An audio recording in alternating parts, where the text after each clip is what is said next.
the rest of our lives. The rest of our lives.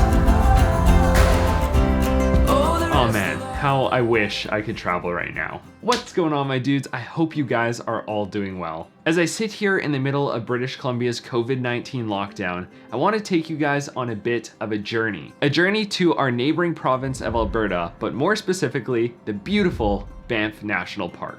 If you guys haven't heard of Banff National Park, well, first off, I'd have to ask if you're living under a rock. But if you're not, it's home to a portion of the Rocky Mountains. It's littered in crystal clear, deep blue lakes, a crazy amount of wildlife, and some of the most scenic drives that you'll ever come across. Banff was actually coined as Canada's first national park, and while they've added many others to that list, it continues to be the most popular and well-known, and for good reason. With all of that being said, I want to tell you guys about my top 5 favorite places in Banff.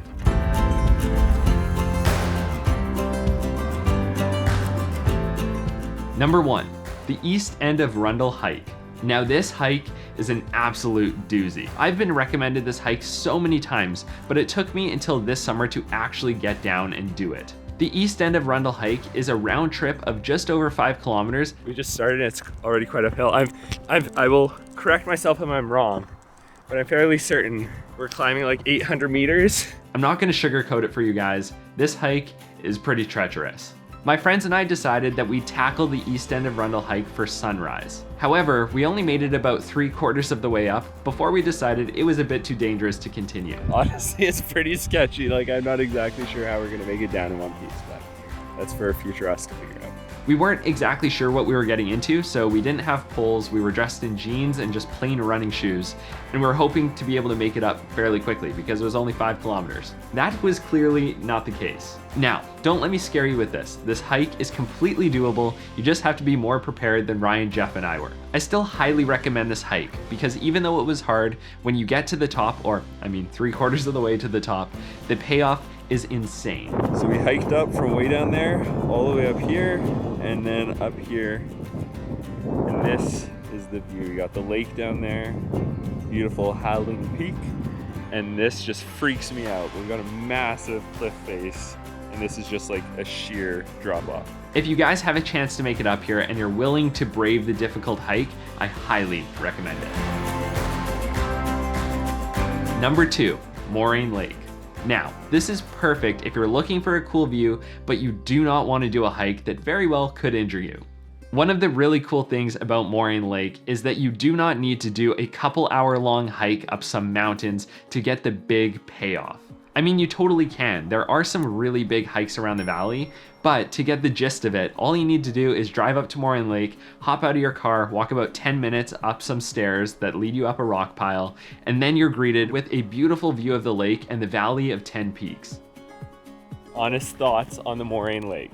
Absolutely beautiful. The view is so wonderful and vast. Definitely worth waking up at though. I hope the video on screen is doing Maureen Lake justice because it's honestly such a cool place. Now here's the key to Maureen Lake. You have to go for sunrise. Yeah, it may be difficult to get up at 4 a.m. to get there for sunrise, but trust me, it's worth it.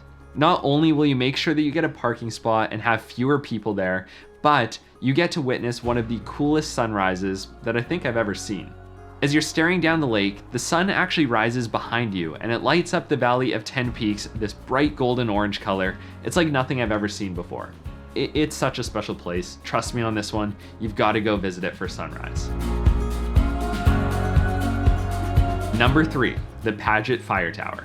I was recommended this gem by one of my good friends, Brett. I had personally never heard of it before, and most people that I talk to have never heard of it, which is why I wanted to include it on this list and why I think it's so special. Now yes, I know what you guys might be thinking. The Paget Fire Hut is not technically in Banff National Park, it's actually in Yoho. However, if you're visiting Banff and you're seeing all of the other places on this list, this isn't too far off for you, and I definitely think that it's worth it.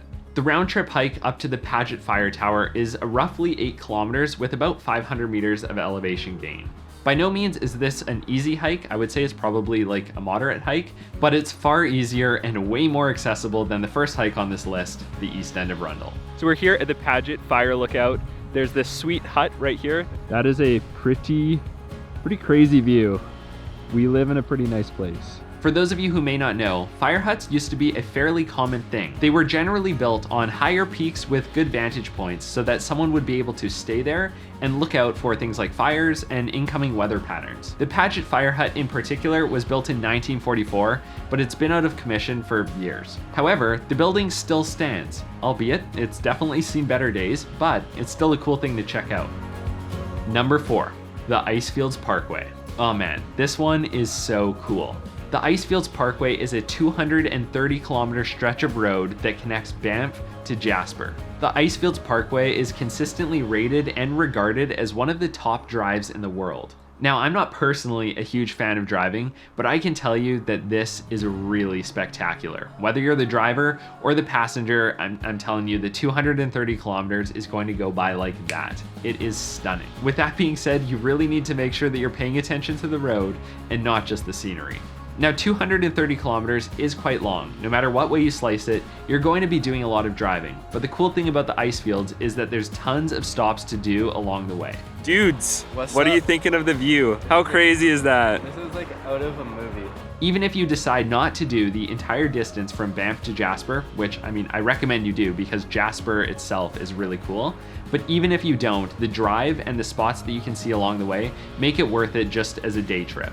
I can think of 3 really cool spots along the Icefields that you'll have to check out. The first would be Paget Lake. You get a really cool view from there. The second would be Athabasca Glacier, and I mean, it's a glacier. And the third would be Pyramid Lake, which is just outside of Jasper, and it's an awesome place to go cliff jumping. Now, before the last tip, let me quickly tell you about this week's video sponsor, Skillshare. Skillshare is an online learning community home to thousands of classes covering so many different creative subjects. Skillshare makes a point of consistently launching new and premium classes so that you can continue to learn in whichever creative field that you choose. As I've been working from home more and more in the past little while, I find that I can sometimes struggle with my own productivity. If I get distracted by my phone or my computer, the attention that I'm supposed to be putting into work can quickly go elsewhere, leading to me not getting things done on time. Because of that, I've recently started to take a look at the Productivity Today course by Kevin Siskar, and I found that there's quite a bit of valuable information in it. An annual Skillshare membership works out to be less than $10 a month, which in my opinion is a great value for what you're getting. The first 1,000 people to click the link in my description are going to get a free trial of Skillshare's premium membership. Check it out. Number 5, the Big Beehive. During your trip, when you eventually make your way out to Lake Louise, because that's a Banff staple, you're going to have to do the Big Beehive hike. Trust me, it's worth it. To get to the Big Beehive, first you're going to take the 7-kilometer round trip hike to the Lake Agnes Tea House. A lot of people will visit Lake Louise and they will decide to do a hike, and that hike is usually the tea house. Unfortunately, a lot of people just stop there and they decide not to continue on to the Big Beehive. It really is worth that little bit of extra effort. Carrying on about 2.5 kilometers past the tea house, you're going to get to the top of the Big Beehive, and the view from up here is unreal. I think the video speaks for itself. From the top, you get a bird's eye view of Lake Louise, which is a really unique perspective, and you also get to take a look at the glacier that feeds it. And that's the thing, from the parking lot lookout, you're missing out on a lot of the view. You also get a really cool view of the rest of the valley surrounding the lakes.